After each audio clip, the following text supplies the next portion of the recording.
They said an Apache couldn't love until he took a bullet so she could escape. Before starting this story, I'd like to take a moment to ask for your help. If you enjoy this story, please help the channel reach the goal of 1,000 subscribers. I'd be very happy if you could subscribe. Without further delay, let's dive into this emotional story. The morning sun cast long shadows across the San Carlos Apache Reservation as Joseph Crow Feather adjusted his uniform. At 28, he carried the weight of two worlds on his shoulders, the badge of a tribal police officer and the expectations of elders who still remembered when their people roamed free across these desert mountains. The turquoise and silver watch his grandmother had given him caught the light as he checked the time. Another day of walking the line between preserving tradition and facing modern realities. You're thinking too hard again, nephew. His uncle, Thomas, emerged from the small adobe house they shared, coffee steam rising from his weathered hands. At 62, Thomas had seen the reservation change from a place of struggle to one of cautious hope, though the scars of history remained etched in every canyon and mesa. Joseph accepted the offered cup, the ceramic warm against his palms. The council meeting last night. They're still talking about the mining proposal. The copper deposits beneath their sacred mountains had attracted outside interest again, promises of jobs and revenue dancing with threats to ancestral burial grounds. And what does your heart tell you? Thomas settled onto the wooden steps, his joints creaking like old leather. The older man's eyes held the wisdom of someone who had fought these battles before, who understood that progress and preservation didn't always walk the same path. That some things shouldn't have a price. Joseph's voice carried the conviction that had made him both respected and sometimes isolated among his peers. While others saw dollar signs, he saw the faces of ancestors who had died protecting this, and the radio on his belt crackled to life. Domestic disturbance on the north side of the reservation. Joseph sighed, knowing that alcohol and desperation often collided in these early morning hours, creating problems that required both law enforcement skills and cultural sensitivity. Go, Thomas said simply. But remember, being Apache doesn't mean being stone. Your grandmother always said the strongest warriors were those who could love deeply and fight fiercely. Joseph climbed into his patrol vehicle, the familiar weight of his service weapon balanced by the medicine bag his grandmother had sewn for him years ago. The contradiction of his existence played out daily, protecting a community that sometimes viewed him as too traditional, while outsiders saw only another uniformed officer. The call led him to a trailer where Maria Santos waited on the porch, her long black hair hiding fresh bruises. She worked at the new cultural center, teaching traditional crafts to children who were forgetting their heritage. Joseph had noticed her before, the way she moved with grace between the old ways and new possibilities, never losing herself in either world. He's gone now, she said quietly, not meeting his eyes. Took off when he heard the sirens. Joseph documented everything with professional detachment, but something in Maria's composure struck him. She wasn't just another victim seeking help. There was steel beneath her gentle exterior, a strength that reminded him of his grandmother's stories about Apache women who could heal hearts and defend homes with equal skill. The center has resources, he offered. Counseling, legal aid. You don't have to handle this alone. For the first time, Maria looked directly at him. And you? Do you handle everything alone? The question caught him off guard. Most people saw the uniform, the authority, the cultural contradictions. She seemed to see something deeper, the isolation that came with being a bridge between worlds that didn't always want to be connected. As he drove away, Joseph found himself thinking about his grandmother's words, about love and strength, about the possibility that maybe being Apache didn't mean being alone. 3 weeks after their first encounter, Joseph found himself at the cultural center more often than his patrol route strictly required. He told himself it was community policing, building relationships, staying connected to the people he served. The truth was more complicated, wrapped up in the way Maria's laugh echoed across the workshop, where children learned to weave baskets, and elderly women shared stories in their native tongue. "Officer Crow Feather comes by a lot," observed Elena, one of the center's volunteers, her knowing smile hidden behind silver-streaked hair pulled back in traditional fashion. "My granddaughter thinks he's checking on security, but I've seen how he watches you teach the children." Maria's hands never paused in their work, fingers dancing through sweetgrass and willow, creating patterns passed down through generations. "He's doing his job, keeping the community safe."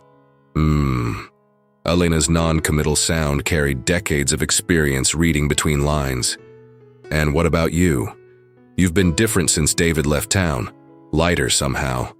The abusive relationship that had brought Joseph into her life had ended when her ex-boyfriend took a job in Phoenix, running from his own demons and the prospect of facing consequences for his actions.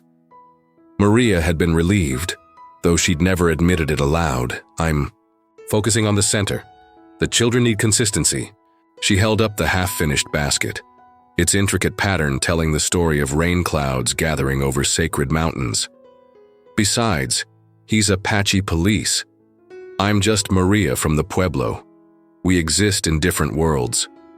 "Child," Elena's voice carried, the gentle firmness of a woman who had raised 5 children and buried 2 husbands. "Love doesn't see uniforms or tribal enrollment numbers. It sees hearts."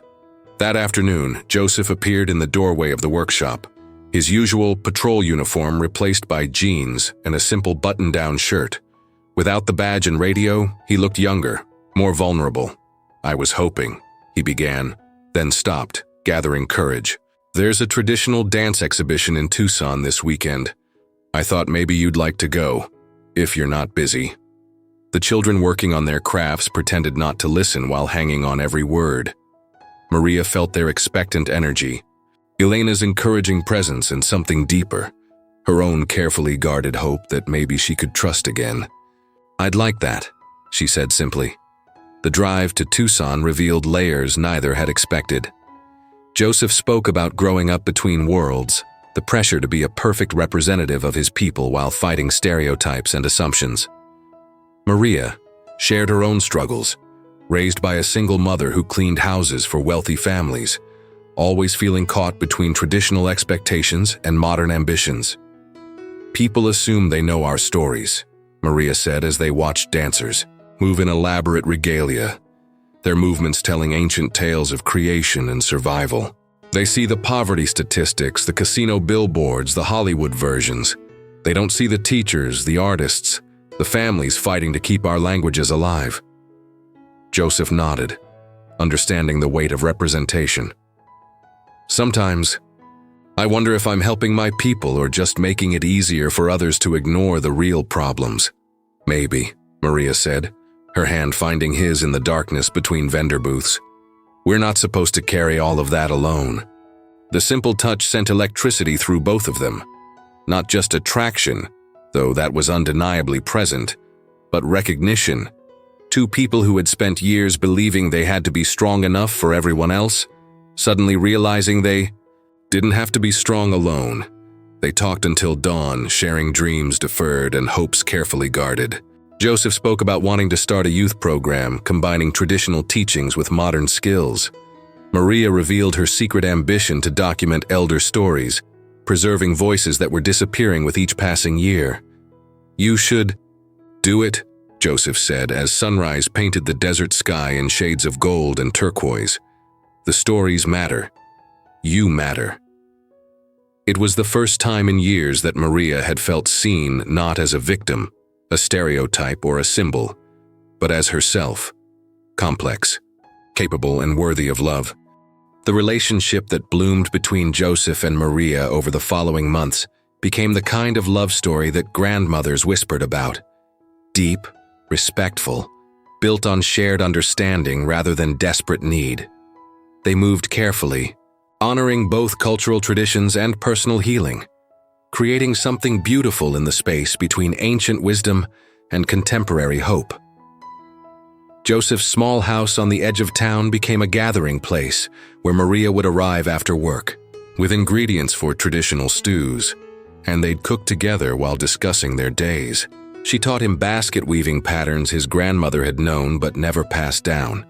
He shared stories his uncle told about their people's warrior traditions, about courage that came not from aggression, but from protecting what mattered most, the you.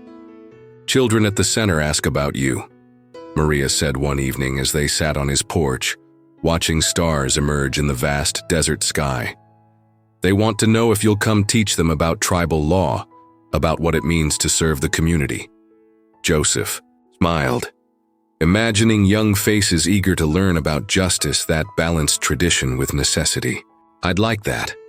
Maybe we can create something together, your storytelling, my experience with the legal system. Show them there are different ways to be Apache in the modern world." But peace in their small corner of the world couldn't shield them from larger forces gathering strength. The mining company's proposals had gained political backing, bringing outside pressure and dividing the community. Some families saw economic opportunity, others saw cultural destruction. The debate was tearing at relationships that had sustained the reservation for generations. Joseph found himself caught in the middle, his position as tribal police making him a target for both sides. Supporters of the mining deal questioned his objectivity. Opponents worried about his ability to protect them if tensions escalated. The weight of representation he'd always carried grew heavier as the community looked to him for answers he didn't have. "They're bringing in security consultants," Thomas warned during one of their morning coffee conversations. "Corporate people who don't understand our ways.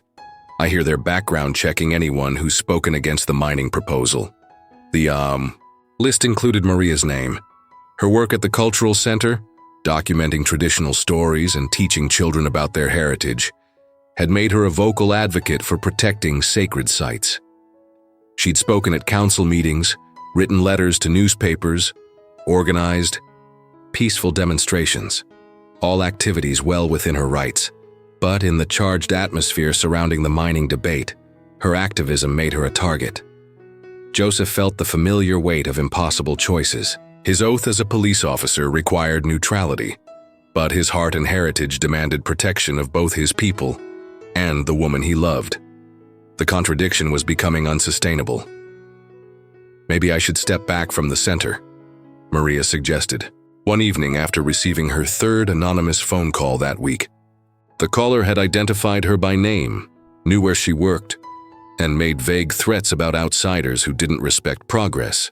"No." Joseph's response was immediate and firm. "You're not doing anything wrong. Teaching children about their culture, preserving stories, that's not radical, that's survival." But survival had become complicated. The mining company's security team included former military contractors who viewed any opposition as potential terrorism. They'd set up headquarters in town, bringing surveillance equipment, and an atmosphere of suspicion that was foreign to a community where everyone had known each other for generations. Joseph began noticing unmarked vehicles following his patrol routes. His radio communications were being monitored more closely. Questions were raised about his effectiveness, his loyalty, his ability to maintain order if the mining debate led to civil unrest. The pressure crystallized when Maria's car was vandalized, the word traitor spray-painted across her windshield in red letters that looked like blood in the desert sunlight. Joseph arrived at the scene to find her standing beside the damaged vehicle, anger and fear warring in her expression. "They know where I live," she said quietly. "They know my schedule, my routines. This isn't random vandalism." Joseph documented the incident with professional thoroughness, but his hands shook as he photographed the damage. Someone was escalating the conflict, using intimidation tactics that had no place in their community. The question was whether his badge would be enough to protect the woman he loved, or if loving her would make them both targets. That night, holding Maria as she finally allowed herself to cry, Joseph understood that some battles couldn't be fought within the system. Sometimes love required choosing sides, regardless of consequences. Before continuing with the story, I'd like to take a moment to ask for your help. If you're enjoying this story, please help the channel reach the goal of 1,000 subscribers. I'd truly appreciate it if you could subscribe. Now, back to the story. The breaking point came on a Tuesday morning that started like any other. Joseph was reviewing incident reports when his radio crackled with an urgent call. Shots fired at the cultural center. His blood turned to ice as he recognized the address, the place where Maria spent her days nurturing young minds and preserving irreplaceable stories. He arrived to find chaos. Children were huddled behind overturned tables while teachers tried to maintain calm despite their own terror. Maria stood near the front entrance, her face pale but determined, speaking quietly to Elena while keeping watch over the frightened kids. "Drive-by," explained Officer Sarah Yazzie, Joseph's partner and one of the few people who understood the impossible balance he tried to maintain. 3 shots through the front window. No one hit, but everyone's shaken up. Joseph's training kicked in as he secured the scene and interviewed witnesses, but part of him was operating on pure instinct, scanning for threats while processing. The fact that someone had brought violence to a place dedicated to cultural preservation and child education. It was deliberate, Maria told him quietly when they had a moment alone. They aimed for the storytelling circle where the children usually gather. If it had been story time. She didn't finish the sentence. They both understood how close they'd come to tragedy. The investigation revealed what Joseph had feared. The shooting wasn't random. Security footage from across the street showed a pickup truck with tinted windows, license plates obscured, driving slowly past the center. Twice before the shots were fired, professional surveillance had preceded amateur intimidation, suggesting coordination between local opponents of the cultural programs and outside interests. "We need to get you somewhere safe," Joseph said that evening as they sat in his kitchen, the normalcy of domestic routine unable to mask the tension crackling between them. "Run where?" Maria's question carried exhaustion and frustration. "This is our home, these are our people. Someone wants to scare us away from protecting what matters most to our community." Joseph understood her resistance. Running meant letting intimidation win, abandoning the children who needed cultural education, surrendering the fight for sacred sites. But staying meant accepting that the violence would likely escalate. His radio interrupted their conversation. Another incident, requiring his attention. As he prepared to leave, Maria caught his arm. "Be careful," she said simply. "I have a feeling tonight is different." The call led him to the outskirts of town, where a supposed domestic disturbance turned out to be something else entirely. 3 men in expensive outdoor gear waited beside a black SUV, their postures and equipment suggesting military or security backgrounds rather than local residents. "Officer Crow Feather," the apparent leader said, his tone friendly but his eyes cold. "We need to talk." What followed was a conversation disguised as a warning. The mining project had moved beyond local politics into national economic interests. Maria's activism, combined with Joseph's reluctance to suppress cultural preservation efforts, was being viewed as a threat to significant financial investments. "Your girlfriend has been very vocal," the man continued, "very visible. In today's security environment, that kind of activism can be misinterpreted, seen as encouraging civil unrest, even domestic terrorism." The threat was clear, even wrapped in reasonable language. Step back. Encourage Maria to step back, or face consequences that would go far beyond anonymous phone calls and vandalized cars. Joseph's response was equally clear. Maria Santos is a teacher and cultural preservationist. If you're interpreting child education and storytelling as terrorism, that says more about your perspective than her activities. The men exchanged glances. "We hoped you'd be reasonable. Your Uncle Thomas has a nice place, peaceful. Be a shame if that peace was disrupted." As they drove away, Joseph understood that the conflict had moved beyond community politics. Maria wasn't just facing local pressure anymore. She was up against people who viewed her cultural work as an obstacle to be removed, and who were willing to use whatever force necessary to clear their path. Driving home, Joseph made a decision that had been building for weeks. Some fights couldn't be won by following rules created by the same system that viewed his people's survival as inconvenient. Some battles required choosing love over protocol, protection over procedure. He found Maria at the center, working late to repair damage from the morning's attack. In the lamplight, surrounded by children's artwork and traditional crafts, she looked both vulnerable and indomitable, exactly like the Apache women his grandmother had described in her stories. "We need to leave," he said quietly. "Tonight, they're not going to stop with intimidation." Maria looked up from the basket she was repairing, her hands steady despite everything. "And if we run, what happens to the children, the stories, the fight for our sacred places?" Joseph knelt beside her, taking her hands in his. "If you die, none of that matters. Sometimes retreat is the strongest choice a warrior can make." Outside, the desert wind carried the scent of sage and the promise of rain. Inside, two people who had found love against impossible odds prepared to make the kind of sacrifice that would define not just their own survival, but their understanding of what it meant to protect the things that mattered most. The attack came at dawn, when the desert was painted in shades of gold, and the air still held night's coolness.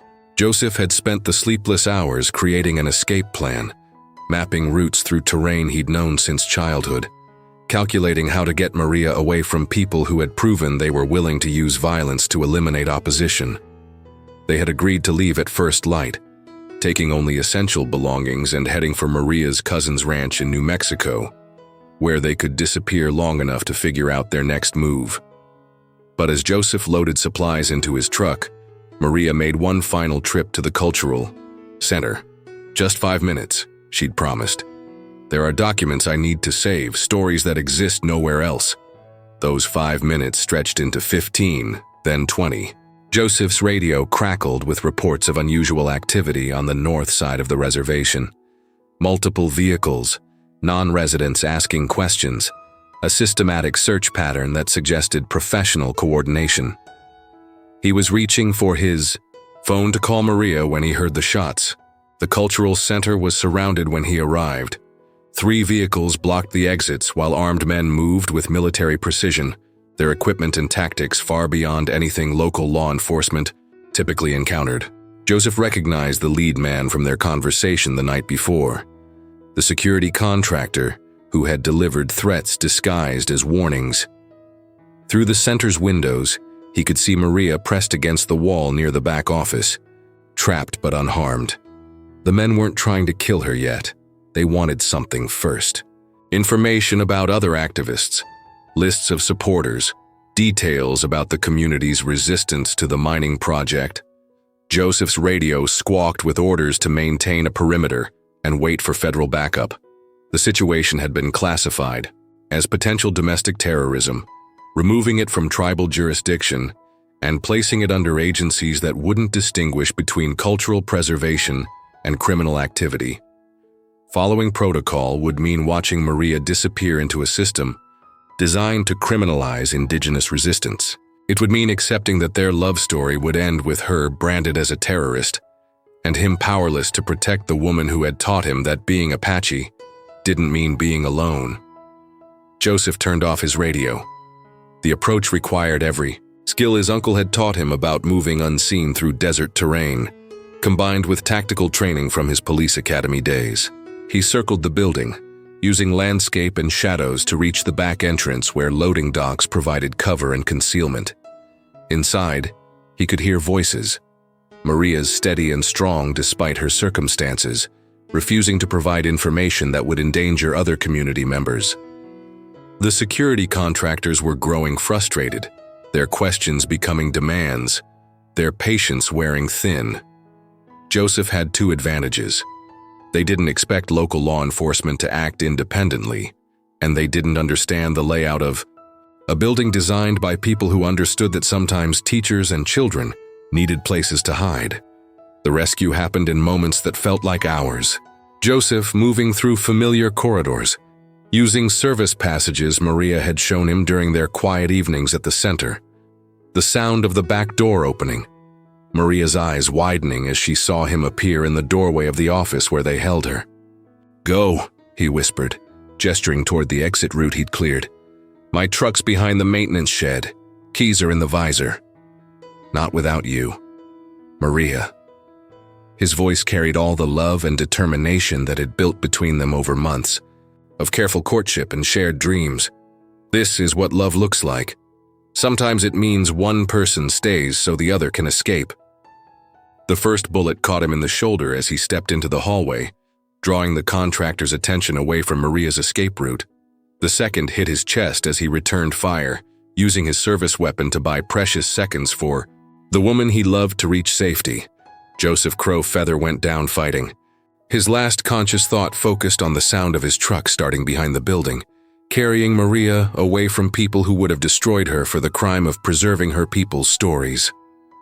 The tribal council meeting 3 months later was standing room only as community members gathered to dedicate the new Joseph Crow Feather Memorial Library, built where the cultural center had stood.